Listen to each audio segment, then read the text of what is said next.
it's a true pleasure to be here today. When Nick asked if I could come today with Katrina and talk about fiber, I live 6 hours from here, but I could not wait to get in the car and come down because it's quite frankly my favorite subject on earth, and I think Angora goats are the most beautiful creature that have ever graced our planet. And Katrina over here, she's a local. She's from Laguna Hills. She quickly fell in love with Angora goats soon after she met me, and now we're great friends. And it's certainly a fusion that has happened because of what happens here at the Orange County Fair. And I'll talk a little bit in the end about our relationship with the Orange County Fair, but it's quite a magical place here in Southern California where we are, I'm not from here, but where everyone local struggles to have agriculture anymore.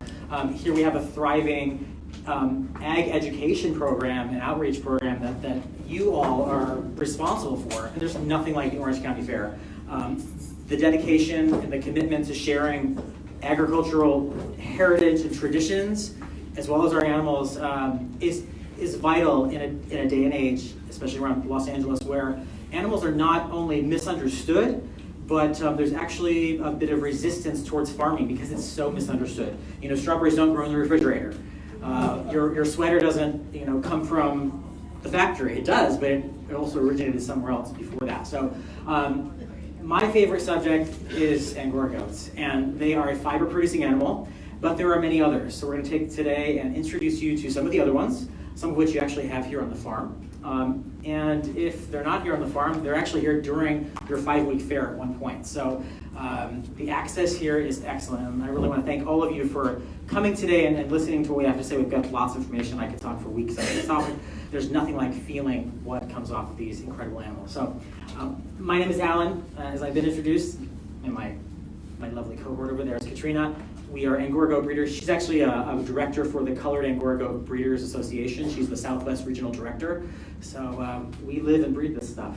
If you want to check out our farm, facebook.com/Eureka Mohair. We do lots of updates. We're very close to kidding season. That's the birthing of baby goats. So I love posting baby photos. So check us out. All right, next, Nick. So where does fiber come from? I hate the third one, but the first two, that's animals and plants, those are the natural ones, right?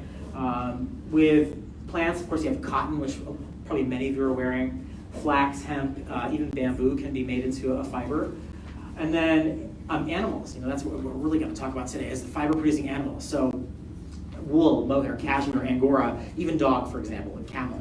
It can be spun. You can even spin human hair. You can spin guinea pig. Basically, if it's long enough, over 3 inches, you can make something out of it. Whether or not it's soft enough or not so weird to wear, that's a different story. But animal fibers have been used for centuries by humans to stay warm. It's a wonderful insulating material. The difference between plant and animal fibers are that plant fibers are based in cellulose, okay? But animal fibers are proteins. Silk, where does that come from? Anybody know?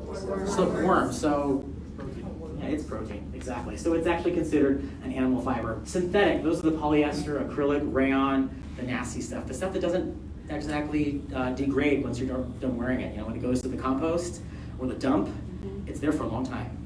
If you throw your wool sweater out or your mohair sweater, it actually degrades and it becomes back and it becomes part of the earth again. So many reasons why not to wear synthetic. Unfortunately, it has replaced a lot of natural fibers because it can be made very cheaply and it also replicates natural fibers quite well. The mohair industry, for example, kind of crashed in the 80s. Not to date anyone in here, but I'm sure some of you have said, or in your mind, I had a mohair sweater in the 60s. Well, that's when mohair had its heyday as something you wore.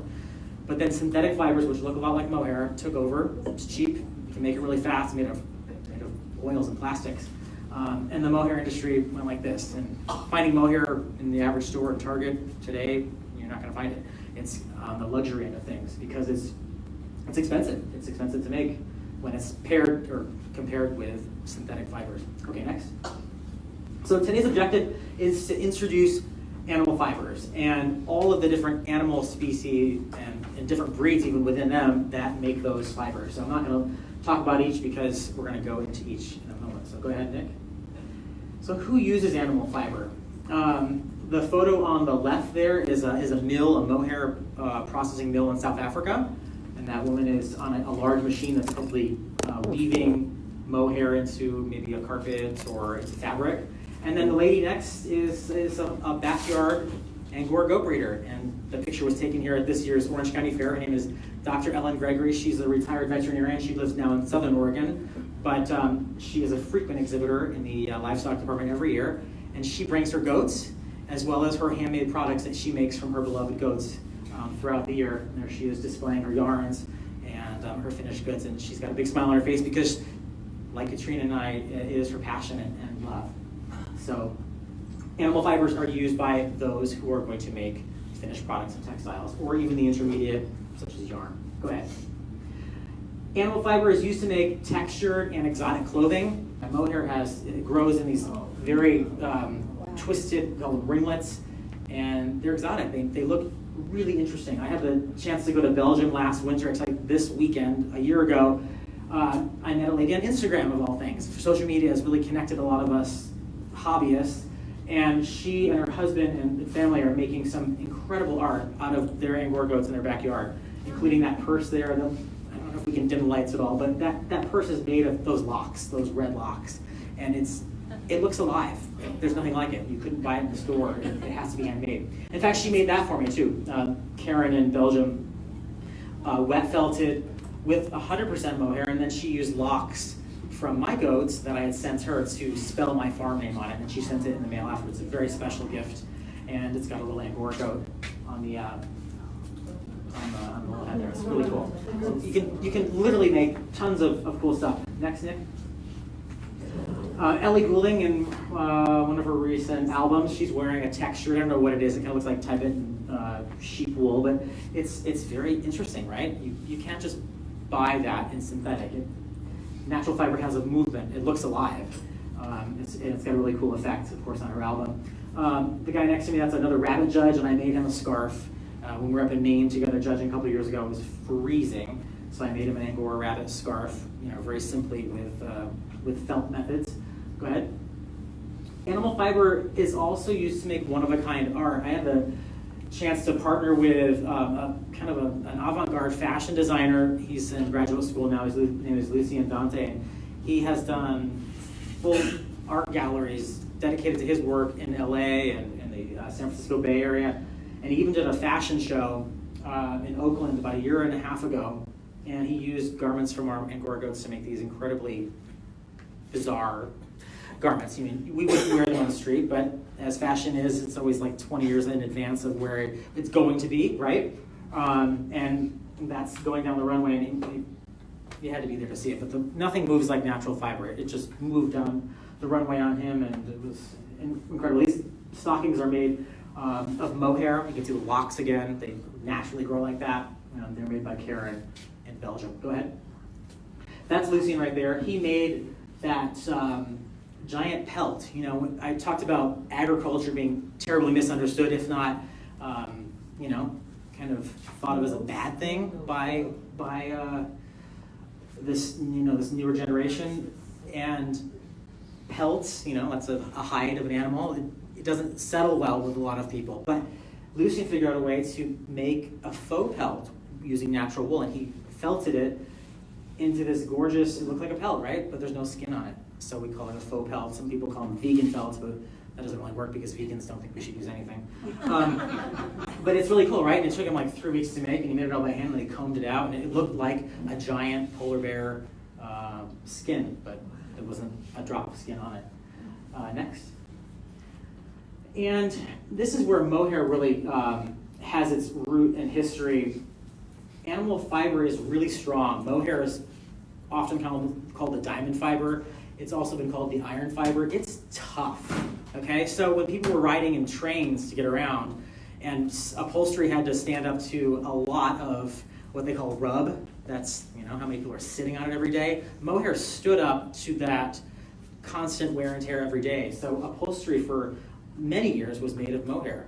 And that's a model, I think a Model A, if I remember from Google. But that seat is also mohair because in those days it was more available. Acrylic wasn't around, and it made a very strong, durable car seat in old cars. Anybody collect cars and they know about mohair seats or velour? Velour is actually mohair, right? You know, like that one's probably in the 20s or 30s, but velour was popular in the 50s and 60s as upholstery in cars. Yeah. Furniture. In furniture, yeah. Go ahead. We'll show that next. Yeah. So luxurious upholstery in furniture. I was in Lexington, Kentucky about a month ago, and I was visiting some friends, and friends of friends showed up, and they happened to own a high-end furniture store in Lexington. And here I am wearing mohair, and I'm thinking, well, these guys don't have any idea what mohair is, but you know, my sweater was like exotic looking, and they said, "Oh, what's that?" And I said, "Mohair." They knew what mohair was. They said, "Oh, the most expensive couches we sell are made of mohair, like $16,000, like really nice couches." But guess what? They'll be around for hundreds of years because they're so strong. The one on the left is mohair, the one on the right is wool, but natural fibers make upholstery very well. Go ahead. Persian rugs, everyone's heard of that, right? Yep. Guess where Angora Goats came from originally? Middle East. Yep. Persian rugs were made and are made of mohair and wool blend. Some are 100% wool or 100% mohair. And some of those old Persian rugs are still around today. They look like they've been around, but they are still intact because they were made of really tough stuff like mohair. The carpet next to it, that's a wool carpet. Wool tends to not absorb odors, right? It's wrinkle resistant, it's also tough. So wool carpets, wool rugs, they're more expensive, but they withstand the test of time and do a lot better than a synthetic or plastic rug. Yeah, go ahead. I heard that wool is a fire retardant. So the question is, wool is a fire retardant. It doesn't, it's not 100%. You know, if you have a house fire, it's not going to be the last, you know, your house is gone and your carpet's still there. It's not going to be like that. But it's not going to burn very easily. Mohair is even more flame resistant. I like the word flame resistant than retardant. Mohair is more flame resistant than wool. We had a forest fire a couple years ago. We lived very rurally up in the mountains outside of Fresno, and you know, we almost burned up. And we didn't, thank God, but it came really close. So afterwards, we made a little meme for Facebook that said, you know, mohair, the flame-resistant fiber. We had an Angora goat in front of the fire that was burning in the background, but everyone lived. But what I'm saying is, you know, it is flame-resistant. It is one of the properties. So why animal fiber? And I have this great book. My art teacher from high school, I still keep in contact with her. She sent me this book. I don't know, she must have picked it up at a yard sale. And it's in Italian, it's also in English, and it's called The Fibers Nearest to the Sky. And it was published in '84. And that book gives me chills because I love this stuff, can you tell? And there's one of the introductory lines, I think it just sums up why anyone would want to wear or own or be interested in natural fibers. And that is, if one becomes accustomed to champagne or to having a Rolls Royce, it's not easy to start drinking Spumante or driving a Ford Focus. Okay. I put the Ford Focus in there because the car they referenced, I had no idea what it was, but you get the idea, it's a cheap car. The same thing applies to cashmere, alpaca, mohair, and camel hair. When one has experienced wearing garments made from these fibers, they become not merely a whim or a habit, but a necessity. And I hope today that you get to feel some of these fibers behind us, because you're not going to want to wear acrylic after this, guys. All right? I'm going to do one group at a time. We're going to transfer all of you into fans, okay? Another, why choose animal fiber? It's natural. It's biodegradable. We talked about that. If you had a synthetic or plastic or rayon polyester sweater and you threw it away, it's going to be there a long time, all right?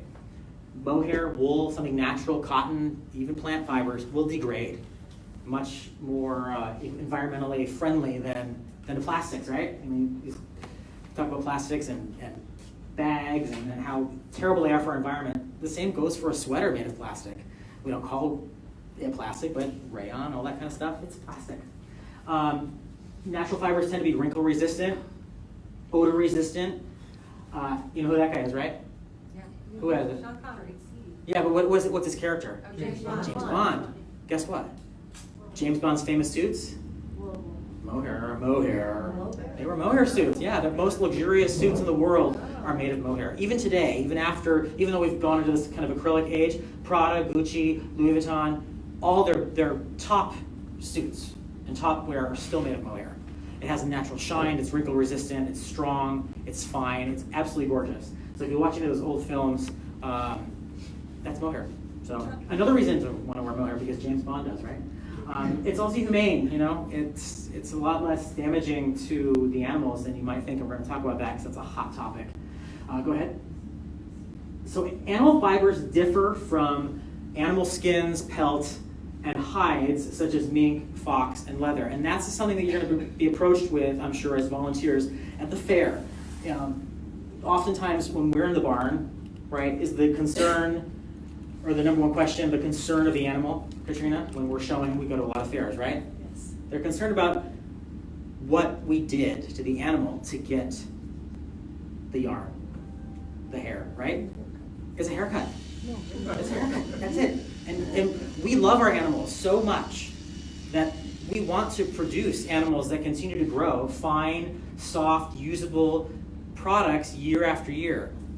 Why would we want to raise an animal and then kill it and then have to do it again next year? No, we want an animal that's around for 10 or 15 years, producing and giving us a beautiful product. So we don't kill them. So when you're approached with that question, are animals harmed in the process of harvesting wool or mohair, cashmere? No, they're not. It's a haircut.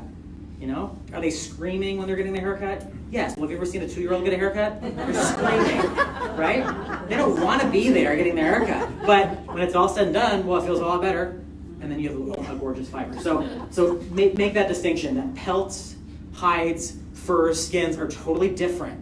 That's not what we're doing than giving something a haircut or shearing it or clipping it. Go ahead. So were animals killed in the harvesting of natural fibers? Absolutely not. That lady right there?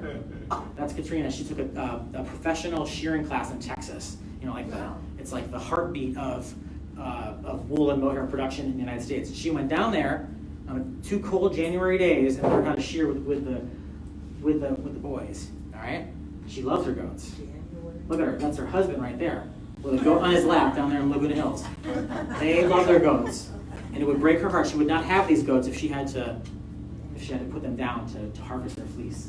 Yes? What's the typical lifespan of an Angora? Good question. The question is, what's the lifespan of an Angora goat? Anywhere from 9 to 15 years. Of course, there are anomalies that go beyond that, but 9 to 15 years. And our objective is to breed. You know, we're breeders. We are putting male and female animals together every year and making the next generation. Our job as intelligent, smart human producers is to produce an animal that will make fine, usable hair or fiber for its lifetime, so that it's not just baby hair that you're getting. It's not like a veal calf, for example, where it's just, you know, you're looking at something that's young.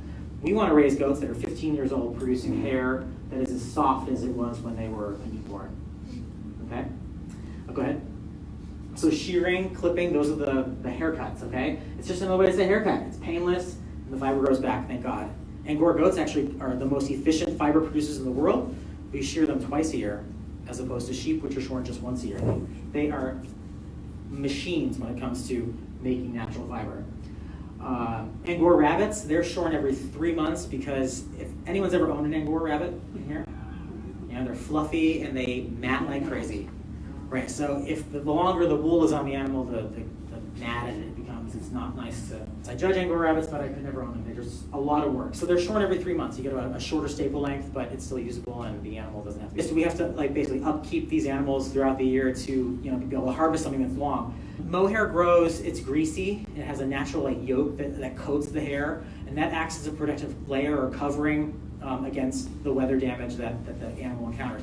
You know, obviously, if it gets to a year and it's been dragging around, it's going to be stained. It's going to be broken. So Angora goats should be really shorn every 6 or 8 months. But wool, which grows a little bit shorter or not as long, often producers will keep them in under blankets that are perforated, so they actually allow breathing when the animal's not hot. But it protects the wool from the environment around. Fence posts, even other animals pulling on their hair. My livestock guardian dog loves to pull on goat hair, just drive me crazy. So those coats can sometimes help that. And then we show goats too, so we do quite a bit of grooming throughout the season. I love that we get to show goats because I actually get to produce a fiber that's even better because my hands have been in it for 6 months before I ever take it off, because we're at a show, we want them to look pristine, and they have a competition, so I want to win. And they're like little Barbie dolls. Take care of your animals. Our motto, like Katrina and I live by this. Take care of your animals, and they will take care of you for a lifetime. If you don't take care of your animals, their hair is not going to grow. They're going to be sick. They're not going to thrive, and they're not going to give you a beautiful product. We love our animals. We take care of them because they're going to give us something really beautiful in return if we give them a wonderful life. So there is a lot of incentive for all of us to take care of our animals, and I hope that that message is conveyed as you're approached with people that just don't understand, that think that this is all very cruel, but it's really not. Yes? So do you feed them special diets and vitamins and stuff? Yeah, special diets. They get a certain ration that's appropriate for what their protein and fiber need is. Angora goats put a lot of energy towards making that hair. I mean, a lot. If you were cranking out, human hair grows 1/4 inch per month. Mohair grows 1 inch per month. If you were cranking out all that hair, your energy is going towards making that hair. So they have to be fed a really rich diet. One of our mentors in this Angora goat thing, she says it's like feeding a racehorse. They don't move fast, but their hair grows fast. In their own regard, they are a racehorse, and you've got to feed them like a racehorse. You've got to feed them like an athlete, right? You don't feed an Olympic athlete, crackers. They have to get something really rich that's going to, give their body the ability to replicate itself in protein and keep going. Did you have a question? I was going to ask. Go ahead. Okay, so why learn about animal fiber? That farm to fork movement has been going on for a few years. I think it's brilliant. It sounds great, it's catchy, and then you realize that strawberries don't grow in your refrigerator, and it's easy for the public to understand. Well, I think the next movement is going to be farm to fashion. We want to know where our food comes from. I think we should also know where our clothes come from.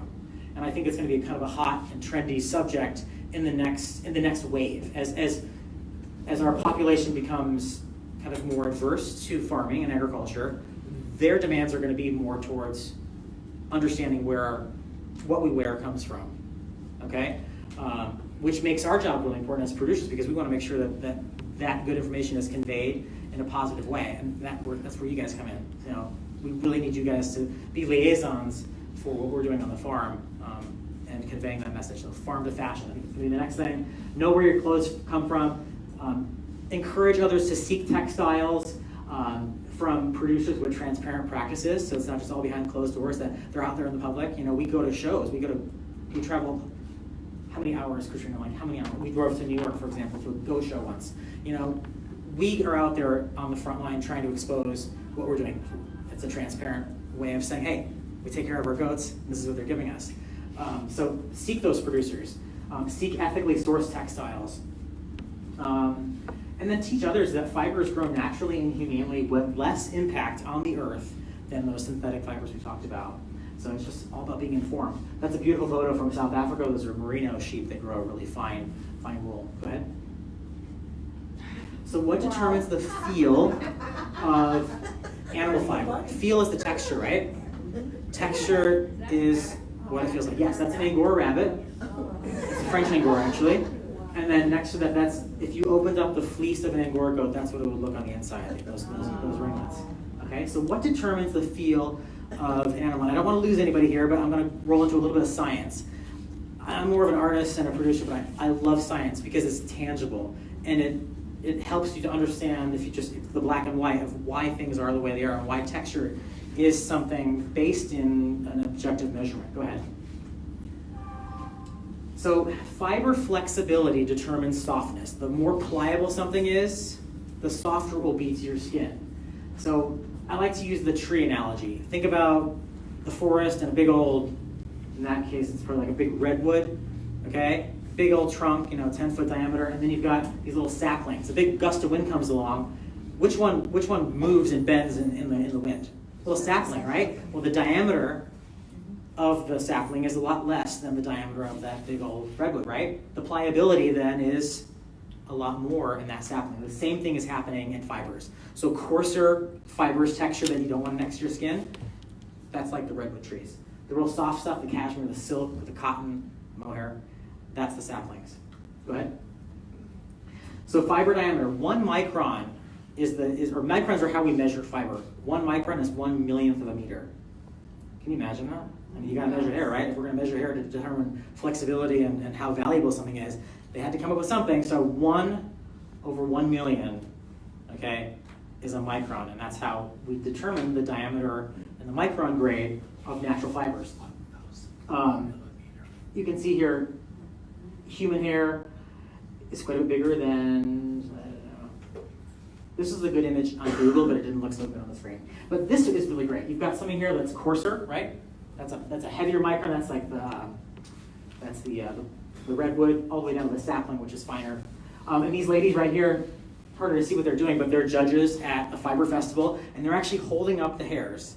They pluck a little piece of hair off the goat, and they're holding it up in the sunlight, and they're trying with their eyes to evaluate the difference in diameter between one group of hairs from one goat and one group of hairs from the other, because they don't have a microscope there. They don't have a means of actually measuring objectively with science in the ring, so they use their eyes. And if you're good, and you're doing this a long time, you can actually see the difference in the diameter and the microns and determine which one's going to be coarser. You really can. It's remarkable. So that's what those ladies are doing. They're holding up little fibers and not really measuring the microns, but at least comparatively looking at different fibers from each goat to determine which one is going to be the softest one. Go ahead. So in a nutshell, the smaller the micron, the more pliable, the softer it's going to feel, and the more valuable it is. With that said, which of these images is the coarser one? Right? That's llama. Sorry, Pedro. It's Pedro. He's traveling with me today. He's a llama breeder. Llamas are a beast of burden. They have long hair, but they're really not a fiber-producing animal in the terms of using their hair to wear because it's so coarse. Next to that's cashmere. So if you held those fibers up next to each other, you would see this, the sapling versus the redwood tree very easily. Go ahead. So which animals produce fiber for textiles? Wool is the big one, right?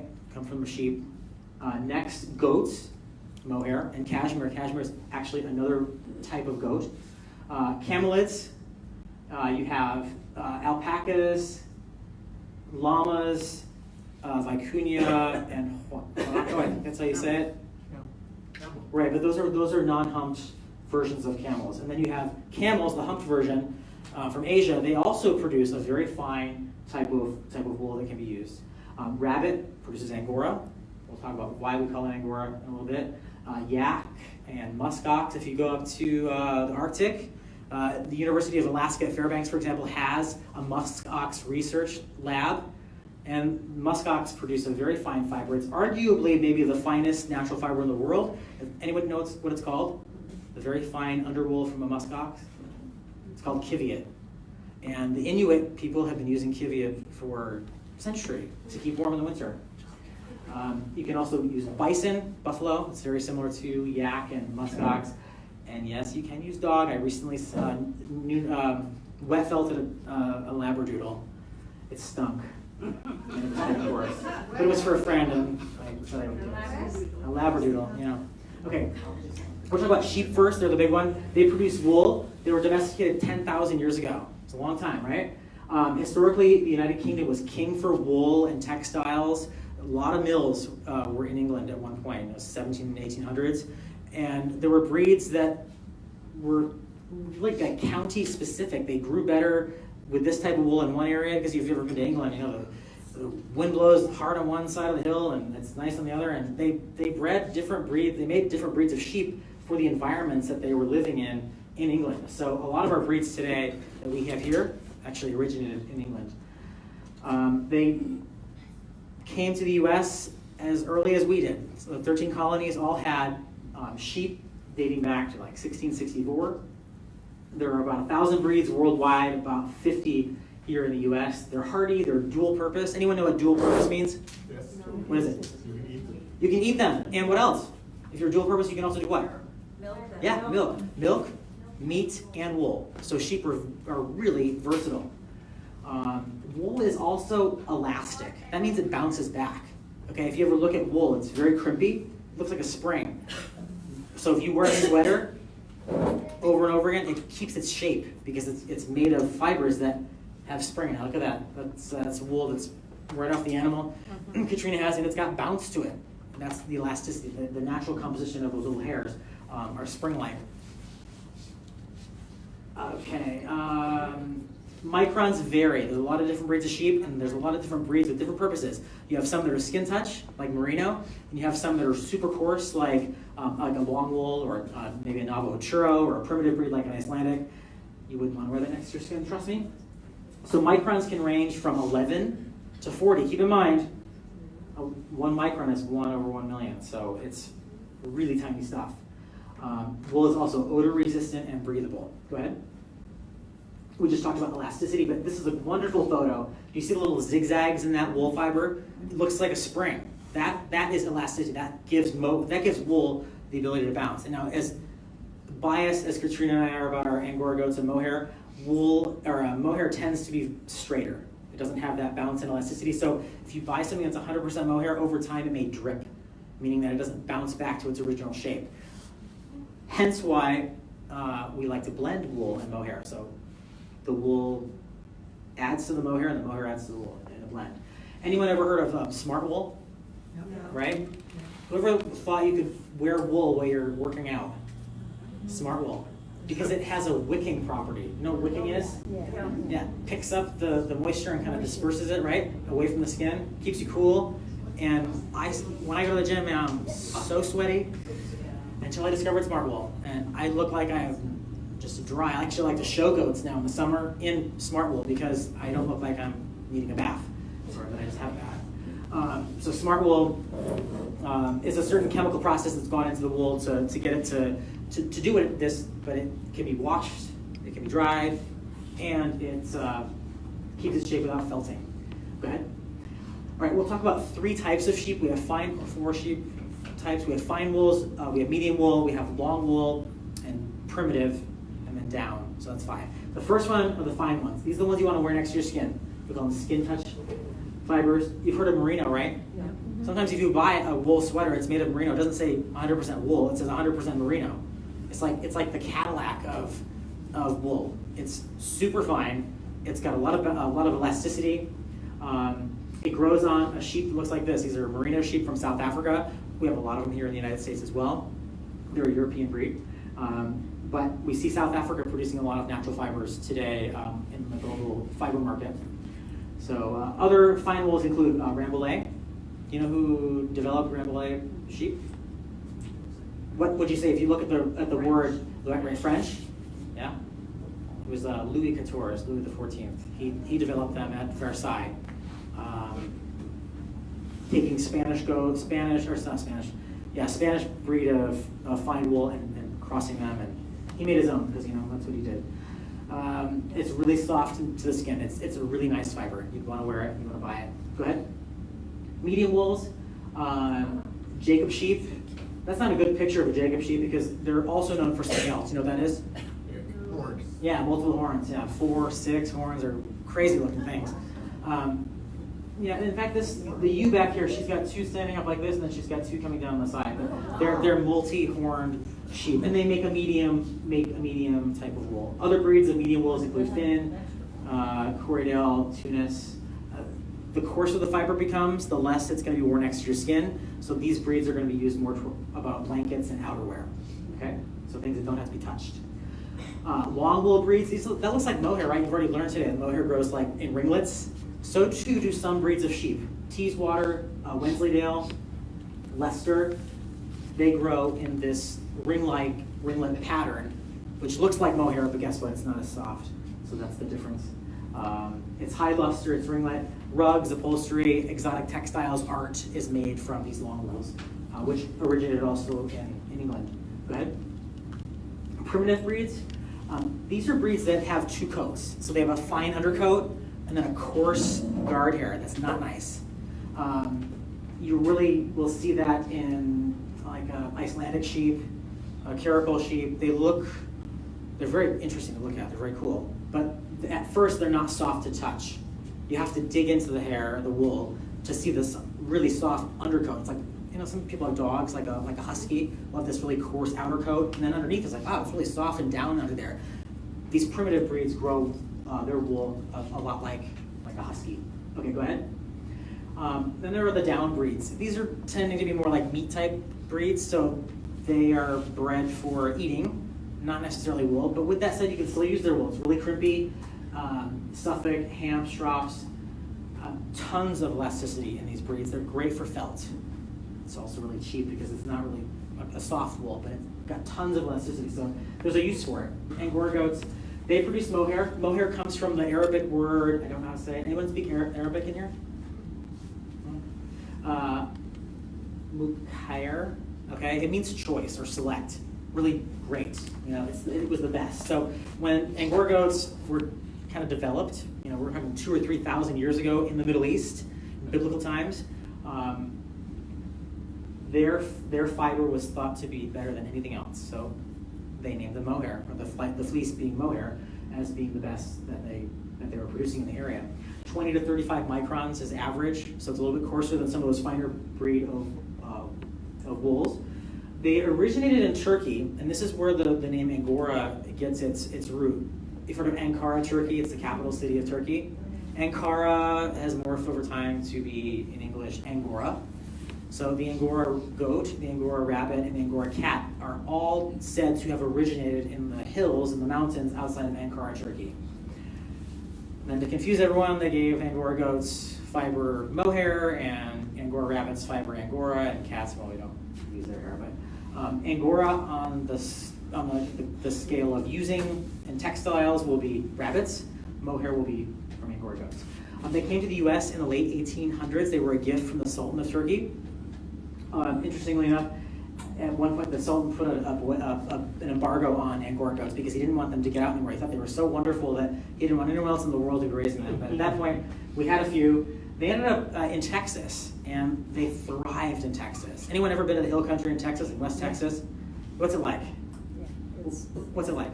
Well, it's been a long time. Dry, Yeah. right?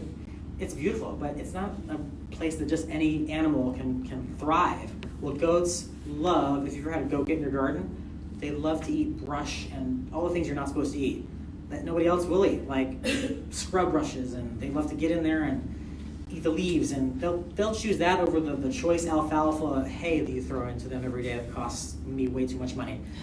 They love to forage. So they thrived in these uninhabitable places in West and Central Texas. And it became the mohair capital of the world until like the 90s. And some bad stuff happened with the government, some subsidies crashed, and then the mohair industry crashed. And now South Africa is the world leader in mohair. They produce about 80% of world mohair now. If you look at where I live, it's rocky, it's terrible. You would never want to build a house where I live, but my goats think it's like goat heaven. And they jump on the rocks and they eat the trees, and it's wonderful. There are pockets of fiber animals around Europe because a lot of the mills were based in France or in England. So even today, while we're not seeing the global scale of fiber production like we did 100, 200 years ago, we still see pockets of producers still producing them. So in Belgium, for example, we've got that lady I was talking about. There are still mills in France, and there are small pockets of French Angora goats. Angora goats, like I said earlier, are shorn twice a year, unlike sheep, which are shorn once a year. We call it the diamond fiber because it literally shines. Those are long mohair locks. Like when the light hits it, it just kind of reflects off of it. It's very silky. It's very fine. You can pass that around Super Train as we get going on this. So pass some mohair examples around. Mohair is very shiny. It's very tough. We use it in upholstery, and it also accepts dye like nothing else. You have some dye blocks there. Yeah, they're very vibrant. So Katrina and I dye our own fiber. We shear them, we wash the fiber, and then we make a dye pot, and we add color to these locks. And mohair is like a sponge when it comes to color. I like to say that the mohair loves color. It just takes dye like nothing else. It's so luxurious. That with the ability to reflect light make it incredibly cool. I bought this sweater about 2 months ago, and I think it's like the most amazing thing I've ever owned in my life. It's 70% mohair and 30% silk, and I'll pass it around. It's Gucci. It's a gorgeous sweater. It's so soft, and you'll see the little halo, the fuzz. It reflects light. So, oh my God, I actually was going to wear it today, and it's a little bit colder up where I'm in the foothills. I put it on when I got to Costa Mesa, so I'm like, oh, get this off of me. I'm going to be sweating like a pig in front of all of you, so I took it off. But instead I put cashmere on. Katrina hooked me up with a cashmere sweater. So. All right, go ahead. So global mohair production today, like I said, 8% of mohair comes out of South Africa. Anyone ever been to South Africa? Yeah? What's it like? Well, hot. Hot? What else? Dry. Dry. Wasn't Rocky? it? Yeah. Yeah, it looks a lot like West Texas. Yep. Right? No wonder South Africa is the world leader in mohair today. It's a lot like West Texas. It's a lot like Turkey. Dry, hot. Angora Goats thrive in that. And also very hilly. This is a huge mohair operation. Every little bump right there, those are thousands of Angora goats. Probably just coming in, probably coming in from being shorn. My friend Albert works for, he's an Angora goat farmer, works for the company that produces like 20% of the mohair that comes out of that country alone, just one farm. South Africa, 80% of the mohair coming out of there. Texas is still number 2, producing about 20%. And then there are pockets in Australia and still some in Turkey. Go ahead. These are some of the things we're passing around. This is mohair from an Angora goat that I left in fleece for 1 year, and she grew 16-inch locks. They're incredible. And they're being passed around now. I think they're in the white version, but I dyed them like a copper patina. It's just insane. I made this little Santa hat. Santa beards, around Christmas time, you can buy some of the stuff on Etsy. And they're really cool because it looks like Santa beard, right? All right, you want to hear the story about this? Yeah. So, 5 years ago, I bought this sweater. It was gray. I bought it at H&M in San Francisco, and I was so excited because I found menswear with mohair, made of mohair. I was like, oh my God, are you kidding me? In the United States, I've got to buy it. It was my favorite sweater forever. Well, then, what, about a year and a half ago? Yeah. H&M did a really bad thing. H&M, Gap, Ralph Lauren, a couple others, they succumbed to the pressures of PETA, which said that shearing Angora goats was cruel. It was a bad video that came out of South Africa. That looked terrible, and it probably was. It was sensational. And PETA ran with it. So it wasn't long after that H&M declared, as well as those guys, that they were no longer going to carry mohair. I was so mad. I couldn't wear the sweater anymore. They were traitors. So an ugly sweater contest came up this year, and I dyed it a terrible shade of poinsettia. I felted an ugly Santa hat on it, and I gave it really obnoxious fringe. And I came in second in an ugly sweater. Okay? So I will never buy their products again. Okay, next. Mohair can also make doll hair. Anyone here with like is it Stife? Is that how you say it right now? Stife dolls? Yeah. Steve? Steve. Okay, those teddy bears, Steve. all mohair. If you buy one, it's 100% mohair on it. This is Mohair. velvet, right? Yeah, but it's mohair. That's from the doll, the teddy bear lady. Yes, there's actually a shop in Costa Mesa. It's called Intercal Mohair. Who knew it was in Costa Mesa? Like when we found her, I was bowing in front of her because she was like right here and I didn't even know it. She sells fabric like this to people that make teddy bears, that make dolls, and she's down here in Costa Mesa in a little shopping plaza. It's amazing. Anyway, we went and had a private tour of her place a couple years ago during the fair, and we still keep in contact with her. In fact, she came to visit the fair last year. She's awesome. So, and she sells to artists, people that are making bears and dolls in their own home.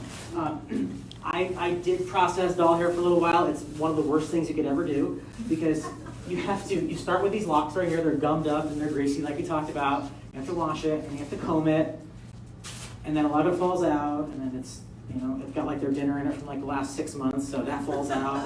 And by the time you're left combing this big handful, you've got like 4 strands of hair left. Okay, and that's like 14 hours of work right there. But does it not look like human hair? Yeah, because it has a reflective property, like we talked about that silky exterior, the cuticle exterior gives it that kind of shine. It looks like human hair.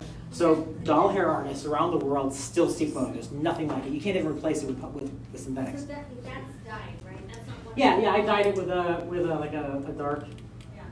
dark brown. I mean, it looked like human hair. It was gorgeous. And then because they're naturally curly, these curly doll hair wigs. I mean, it's not like so cute. They grew like off the goat like that, and then somebody put it on their doll. Just quickly, when you're working at the fair, one of the first things that people notice are their horns. Angora goats are not dehorned. It's part of their show characteristic. They have to keep their horns for show, and the horns actually have a purpose. They're filled with blood. And we talked about Angora goats coming from very hot climates in the world: South Africa, Texas, Turkey, Fresno County. Right? It's like a natural radiator, then it goes back into the body. So these beautiful, majestic horns actually have a purpose. bucks and does, males and females, all have horns. Females, they're not as extreme, that's a buck, but they're blood-filled and they have a purpose. So, and they're not necessarily meant for defense, but as a natural cooling system. Go ahead. So there's another type of goat called cashmere goat. Cashmere is one of the most luxurious, softest natural fibers in the world, and it comes from goats. It's the soft undercoat. Any breed of goat, believe it or not, can produce cashmere. Katrina has pygmy goats, and you know what a pygmy goat looks like, right? Yes. You ever touched one? Yes. Other than smelling really bad, they have really coarse guard hairs, right? But sometimes what happens, Katrina? In the spring, they shed what they grow like an undercoat in the winter to help keep them warm, and then in the spring when it gets warm, it starts to shed off, and they look like they have cotton tucked in underneath. So you take like a comb and you can comb it, and you literally get like fluff like this. It comes off of the pygmy goat. It just looks like handfuls of cotton. Yeah. So. And you can comb it out, and then you have a form of cashmere, but it also has all the sticky little, you have to pick all the long, coarse hairs out of it. Yeah. Cashmere is really soft. Anyone own cashmere sweaters in here? Yeah, right? You're going to find cashmere more often than you're going to find mohair, unfortunately. And is cashmere expensive? Yes. Yeah. So it's soft, and we're going to talk about why it's expensive. It's this right here, this dehairing process. Because it's the undercoat, the coarse guard hairs get stuck to the soft stuff too. So it actually has to be mechanically removed, which is a long process. And you only get like ounces off of a goat. An Angora goat produces like 6 to 12 pounds at a shearing. A cashmere goat may give you like 2 or 3 ounces per year. They're not efficient. No, so again, supply and demand, it's really soft, not a lot of it. It's expensive. Okay, next.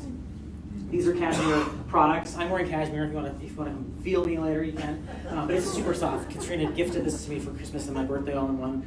It's probably so expensive. It's going to be for the next 10 years, but it's really luxurious. It's just beautiful. And it's so soft. And it's been dehaired, of course.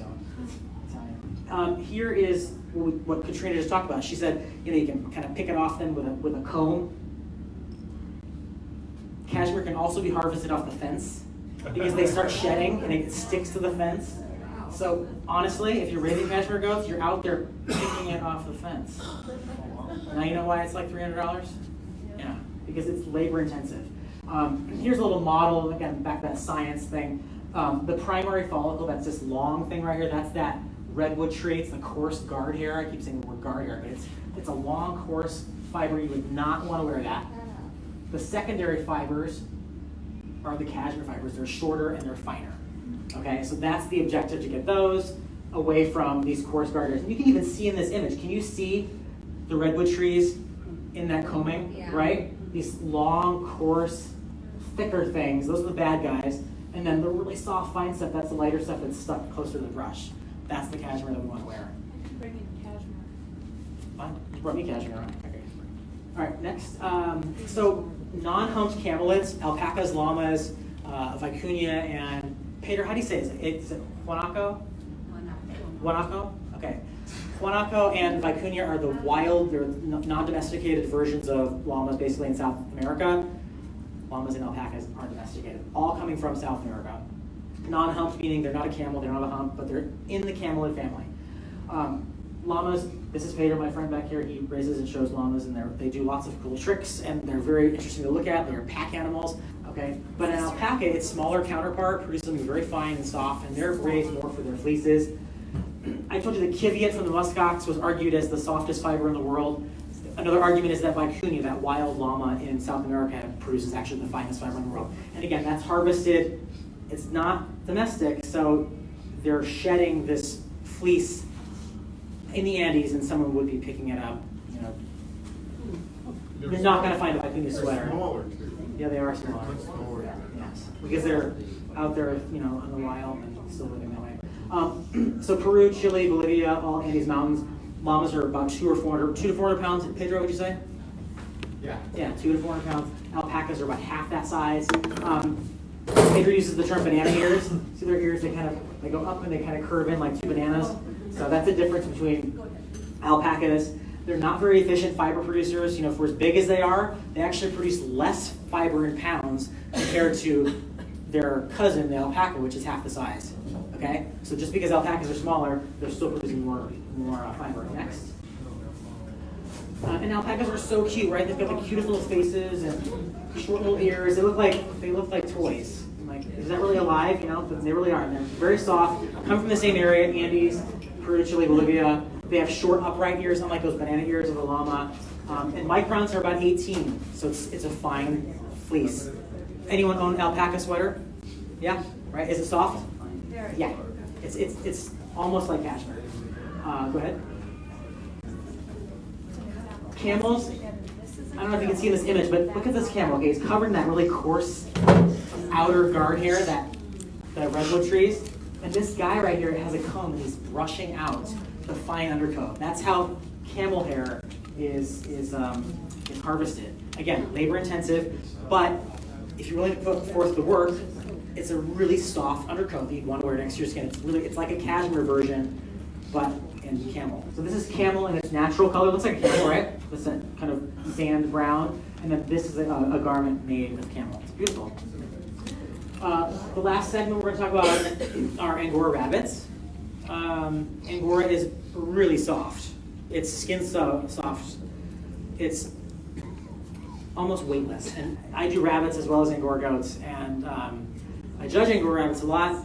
I have some friends that have Angora rabbits, and thankfully they've gifted me a lot of cool stuff over the year in terms of hats and yarn, and it's beautiful. The one detriment to Angora rabbit, it's not very shiny. It's kind of dull, but it's because it's so soft. Micron is like 8 to 12, so really, really fine stuff. They originate in Turkey. In the United States, we have 4 versions of Angora. We have English, we have French, we have German, and we have satin. And each one has a little different wool type from the other. Okay, next. English Angora, these are the ones, have you ever seen like a meme like this on Facebook or on Instagram, right? You're like, is that really real? That is that for real? Is that fake? It looks like a cat. Yeah, that's an English Angora. It's actually the smallest of the Angora breeds in the US. They only weigh about 4 to 6 pounds. They have wool literally covering everything except like the little nose. They're so cute. They're really soft, but they're not very efficient because they mat very easily, so they require a lot of work. One of our friends, she's probably the most famous rabbit owner in the world. Her name is Betty Chu, and she's been on all these TV shows, and Whose Line Is It Anyway? She's on Good Morning America, and she's in Morgan Hill, California, and she shows English Angora. She's very famous in our circle, but like I said, probably the most famous rabbit person in the whole world. That's one of her English Angoras, and some of the hats today that are being passed around are hand spun by Betty Chu. Go ahead. This is a French Angora. So it's similar, except what? You can see the ears, you can see the face, you can see the eyes. Yeah, they don't have that extra coverage up here. They're not as fancy. And they have more guard here. Can you actually see the fibers in this one? Yeah. Right, go back, Nick, on that English. You really can't see the fibers, can you? Because they're so soft. The French Angoras are a little bit coarser. They have more of that guard hair exterior.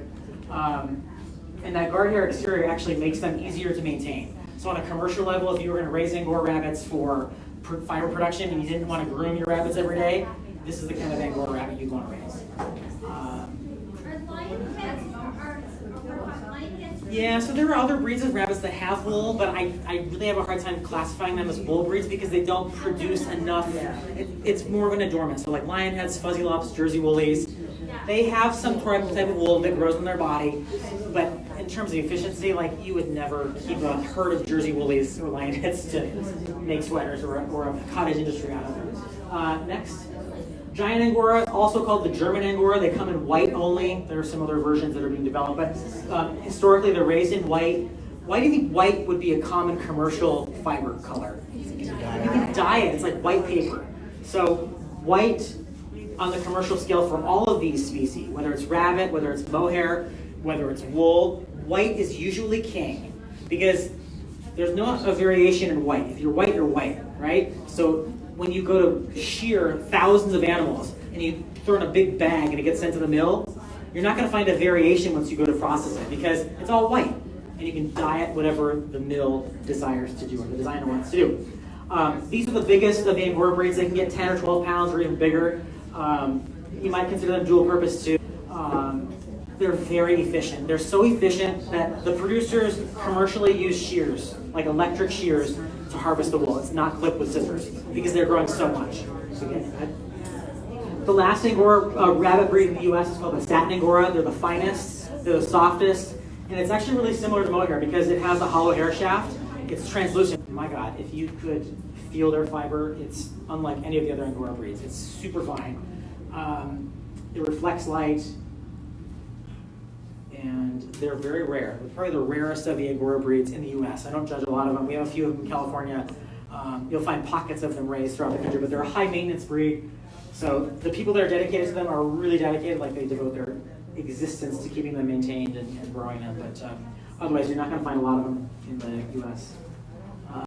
Here's some skeins of Angora rabbit wool spun by a friend. This is Betty Chu right here. She's that famous rabbit that I talk about. She's on the Steve Harvey show. Steve Harvey's wearing her hat. He's got one of her fluffy bunnies there, and she's been on like Whose Line Is It Anyway? She's done it all. She's a retired college professor, but she loves her Angora rabbits. Oh wow, I didn't even take 3 hours. Okay, so I'm a little bit over, but I want to tell you guys that there are some very good books. Because what I just said is go over your head, right?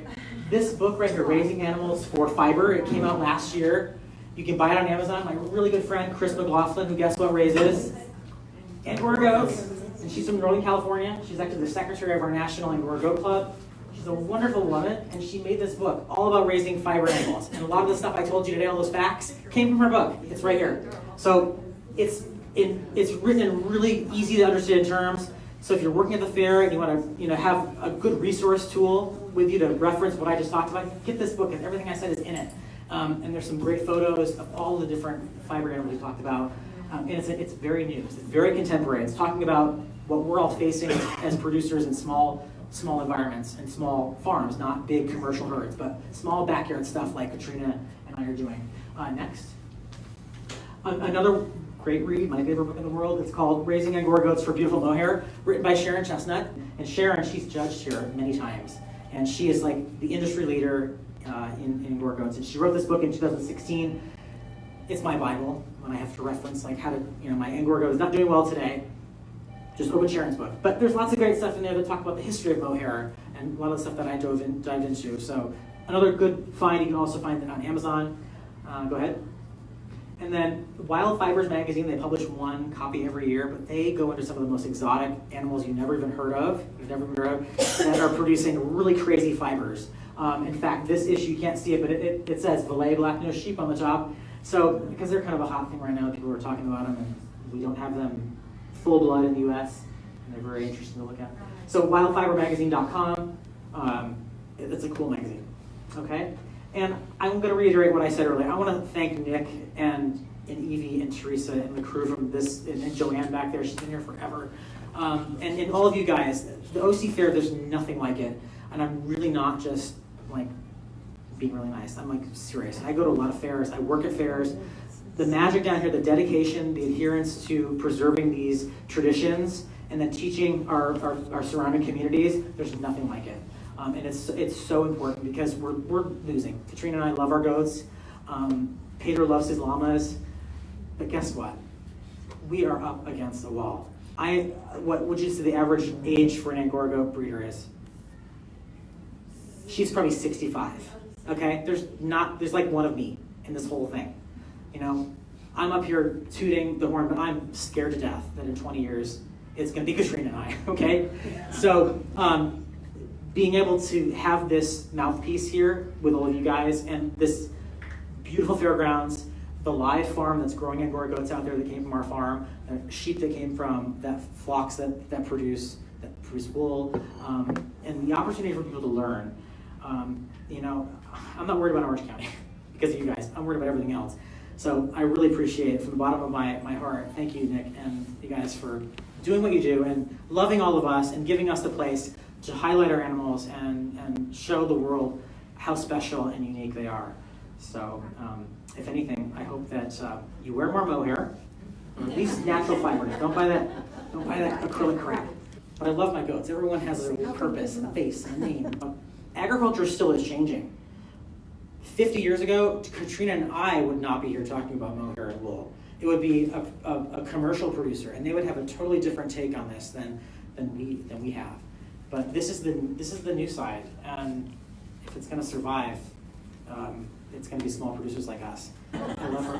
We're very good friends, and we met because of these beautiful animals. And it's been a pleasure to meet all of you guys today. Over again, these beautiful animals. So check out the Angora Goats out there. Thank you for what you do. We are so indebted to the Orange County Fair and the volunteers and the staff here for letting us continue. Okay? Thank you.